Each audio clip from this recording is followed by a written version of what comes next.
You know, we keep talking about how like our lives change like ever since the baby has come into the picture. Yeah. But like kind of think of it from like Sapphie's perspective too. Like it's probably it's a huge change for a dog. And I think we tried to do the best that we could in terms of introducing Sapphie to the baby.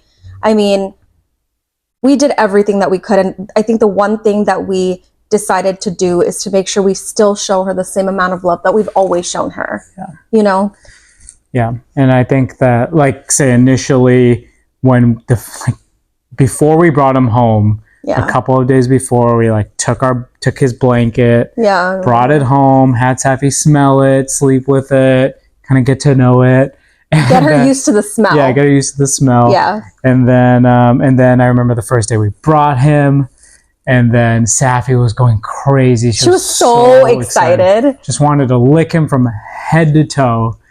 And I remember one of the vets told us that like, hey, like the only place we got to kind of be careful is just like licking the hands, because you don't want the baby to like put the hands straight in the mouth after being being licked. So we kind of made sure of that.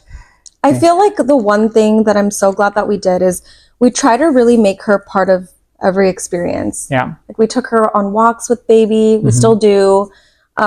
In the beginning, I remember when we were first feeding him, Sapphie would just be watching, and I'm glad that we gave her positive reinforcement by giving her treats, because she thought of it as something that was a positive experience. And that's really, really important. I think if I were to give advice to anyone that is in the situation of having a dog and a baby together, I think that's one way to do it, is to make sure that your dog is part of the experience, part of the process. Yep. 2 a.m. in the middle of the night, feeding baby, and basically like Sapphie's right there. You bring out the treats as you feed him. You know, you give Sapphie, some treats over there, and then it just becomes a positive experience for her. And then every time you get up in the middle of the night, Sapphy's like, "Oh, what are we doing? Like, it's gonna be fun." Yeah, exactly. And I feel like we still try our best to give her the same amount of love and attention that we give baby too. It's not one is more than the other. It's both equally and both the same.